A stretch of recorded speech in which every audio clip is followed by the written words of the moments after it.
Começando mais um teste aqui no canal e o carro da vez é uma picape Fiat Toro Freedom 2026. Esse é o nosso teste de consumo na cidade, então o trecho é urbano, logicamente. Vamos com o ar-condicionado ligado o tempo inteiro. Esse carro não tem modos de condução, só o Sport, que logicamente vai desligado, mas não tem o modo Eco, por exemplo.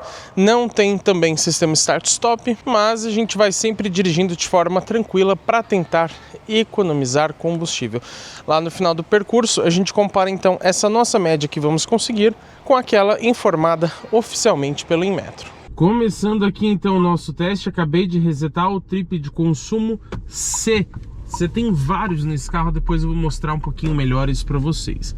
Já está aqui com o ar-condicionado ligado para a gente manter o nosso padrão, mas falta o modo Eco. Não que vá fazer uma diferença absurda, principalmente no consumo quase nada muda, mas seu estilo de condução fica um pouquinho mais econômico, então ele te ajuda sim, de certa forma. Ele deixa o pedal menos sensível, as trocas de marcha são um pouquinho mais antecipadas e etc, né? E lembrando que você não tem modos de condução em nenhuma versão da Toro, tá? Não é exclusivo aqui da Freedom, infelizmente. Vamos começar falando sobre conjunto mecânico. A gente tem um motor já bem conhecido de alguns anos no grupo Stellantis, que é o 1.3 T270. Estamos falando do Turbo Flex de 4 cilindros em linha, quase que eu falo 3, mas 3 cilindros em linha é 1.0 turbo, tá? Esse aqui tem 4 com injeção direta de combustível. Ele rende para nós uma potência máxima de 176 cavalos com 27,5 kg de torque. Vocês provavelmente estão acostumados a ouvir a gente falar 185 cavalos no etanol e 180 na gasolina, mas todos os carros da Stellantis, com exceção do Pulse e do Fastback Abarth, fabricados a partir de 2025, perderam potência. Então, com o etanol, a diferença é um pouco mais expressiva, 9 cavalos, e com gasolina é um pouco menor, somente 4 cavalinhos. No dia a dia, praticamente você não percebe essa diferença de potência. E junto com esse motor, segue associada a transmissão automática convencional de 6 velocidades. Eu relembro vocês que a versão diesel da Toro, ela tem 9 marchas. E a tração, no caso aqui das versões Flex da Toro, é somente nas rodas da frente, mas se você pegar a versão diesel, aí tem tração sempre nas 4 rodas. E vamos fazer o seguinte, já aproveita para deixar o seu like e hypar o vídeo, é totalmente de graça, tá pessoal?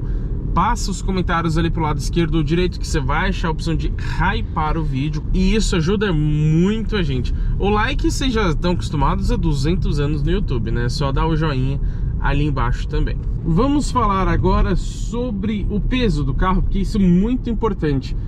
Essa picape tem nessa versão Freedom, lembrando que essa é intermediária, hein? Nem é a versão mais completa. Até por isso ela não é a versão mais pesada. São 1.670 quilos nessa configuração. Não dá para dizer que é um carro leve, né? Eita, ei rapaz, olha a cagada ali, hein? O cara não conseguiu subir a guia, meu. Eita, olha. Nossa, ele fez um... Meu Jesus, fez tudo errado. Ele gabaritou na tabela do errado ali. Mas como eu estava dizendo, é uma picape consideravelmente pesada, e por isso a gente imagina que o consumo com esse motor não seja lá aquelas coisas. Mas quem sabe nos surpreenda. Também ressalto que aqui você não tem o sistema Start-Stop, aquele que desliga o motor em paradas rápidas. Algo que o Abarth também não tem, mas o Renegade possui em todas as versões. E no Renegade, apesar de ser um item um pouco irritante, né, ele desliga até com o carro em movimento, você consegue economizar um pouco de combustível. Aqui você não tem essa vantagem. E lembrando que eu tô com a picape aqui vazia.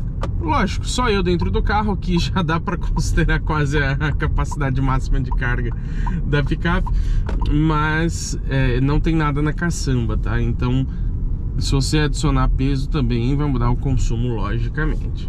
E eu posso falar 5.000 informações desse carro para vocês, mas se eu não comentar sobre o preço, de nada vale. Porque, infelizmente, nada é de graça no Brasil, ainda mais carro que é absurdamente caro. E o preço também é um pouquinho assustador.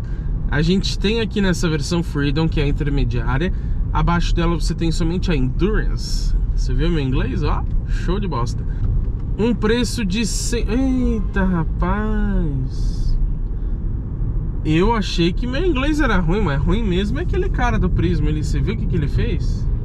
Jesus amado. Tá difícil dirigir hoje em dia, viu? Só maluco no trânsito. Como eu estava dizendo, nessa versão Freedom são R$ 171.490. Só que não para por aí, porque a gente tem um opcional e também as cores.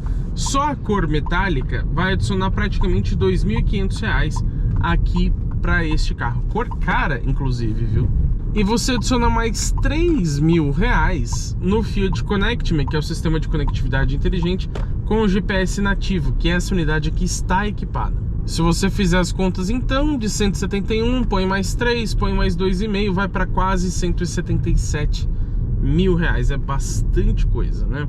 Na avaliação a gente compara com as concorrentes desse carro, as outras picapes, para a gente ver se ela está bem posicionada em preço ou não. Mas todo carro no Brasil hoje tem um preço que assusta, né? Isso não dá para negar. O que esse moço tá fazendo parado? Eita, não dá seta, não faz nada. Ai, difícil hoje, viu?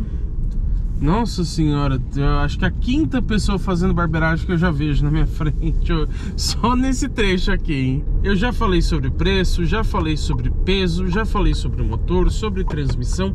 O que tá faltando a gente falar? Sobre aquela variação a cada teste. Quem acompanha aqui já sabe, mas vou repetir rapidinho. A gente já testou muitos carros aqui no canal, então não dá pra gente fazer os testes no mesmo dia, né? E não dá pra dirigir mais de um carro ao mesmo tempo, isso é impossível. Por conta disso, existe um pouco de variação a cada teste. Muda a temperatura externa, muda esses infelizes na nossa frente que fazem a gente frear de uma forma não habitual. Muda, claro, a quantidade de semáforos que você pega abertos ou fechados. E aí, com certeza, muda um pouquinho o consumo também. Mas, seguindo esse nosso padrão, cidade, ar-condicionado ligado, dirigindo de forma quase idêntica, a gente reduz muito essa variação e deixa os testes mais próximos e mais justo para você fazer uma comparação entre dois modelos. Estamos chegando no final do nosso percurso e aí a gente vai falar então o resultado para vocês, né? Como que ficou essa média de consumo no nosso trecho padrão.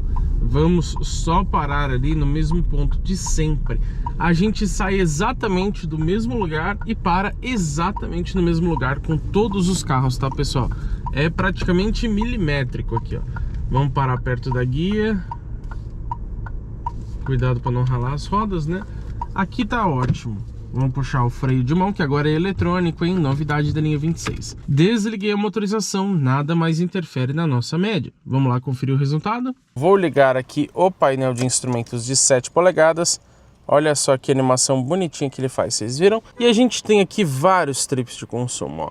Esse é o A, que é tudo que eu rodei com o carro até então. Tem o B, tem o C. Você ainda pode criar o D e tem o desde o abastecimento mais um histórico das últimas médias. Mas o que importa aqui pra gente é o C. Nós notamos que foram exatos 10 km rodados, só que na verdade foram 21 minutos e 27 km por hora de velocidade média. Acontece que esse painel, infelizmente, ele fica contando o tempo e mudando a velocidade média, mesmo com o motor desligado se a chave estiver acionada. Então virou a chave para ligar o painel, ele já começa a contar. O que não faz sentido algum, sendo que o motor está desligado, mas ok, né? Inclusive mais rápido do que os 24 ou 25 que a gente costuma levar, tanto de tempo quanto de velocidade média. E isso significa que hoje o trânsito ajudou um pouquinho a gente, né? Os semáforos também. E o consumo em si, que é o que mais importa, foi de exatos 10 km por litro também. Para vocês terem um efeito de comparação, o Inmetro fala que na cidade com gasolina, essa picape faz 9,4 km por litro. Então nossa média conseguiu ser consideravelmente superior em relação à do Inmetro. Mas e aí, qual que é a minha opinião sobre os 10 km por litro aqui da Fiat Toro Freedom 2026? Sinceramente, pro porte do carro, considerando o peso dele, eu acho bastante interessante. E realmente está bem próximo do que a gente consegue nos motores 1.3 turbo da Stellantis, até mesmo antes de perder potência. E às vezes perde potência em relação às normas de emissões de poluentes, que foi o que aconteceu. Mas apesar do carro emitir menos poluição, muitas vezes eles acabam gastando um pouco mais de combustível, tá? Mas para vocês terem um efeito de comparação, a gente testou recentemente aqui o Fiat Pulse Abarth 2026 com esse mesmo motor, que fez 10,1 km por litro, somente 0,1 a mais que a Kia Toro, e sendo um carro bem mais leve. A gente já testou também, por exemplo, o Peugeot 208 GT 1.0 Turbo CVT, ainda em 2025, quando não era híbrido leve. Ele fez 10,2 km por litro, só que um carro 1.0 turbo e muito mais leve do que a Toro. O Jeep Renegade, na então versão de entrada 1.3 turbo sem nome, na linha 25, antes de passar por essa mudança na motorização, ele tinha feito 10,8 km por litro. Mais econômico do que esse carro, só que lá ele tem um start-stop, como eu disse para vocês, aqui infelizmente a gente não tem. E para vocês terem uma noção de como nossos testes são realmente muito próximos, a gente testou a Fiat Toro Freedom na linha 2024, já faz bastante tempo, hein? Também tinha um motor mais potente. E ela fez 9,8 km por litro nesse trecho, quase igual aos 10 aqui que a gente fez agora com a linha 26. Por isso eu acho o consumo dela assim bom para a cidade. Nem sempre você vai fazer esses 10 km por litro. Muitas vezes você vai ficar em 8, 8,5, 9, 9,5. Depende muito do trânsito. Mas não é muito gastona não pelo porte dela. Eu não tô acreditando que você vai sair desse vídeo aqui sem deixar sua opinião nos comentários. Comenta o que você achou sobre essa média de consumo da Toro Freedom 2026. Você esperava que ela fizesse menos, mais, ou você acertou na mosca que ela realmente faria 10 por litro? Comenta também se achou que ela ficou mais bonita ou mais feia nessa linha 26 com essas mudanças visuais. E se você ainda não fez isso, se inscreva no canal e ative as notificações, porque teremos muito conteúdo completo com esse carro e também com todos os outros que passam pelo teste de uma semana aqui no canal de Autos.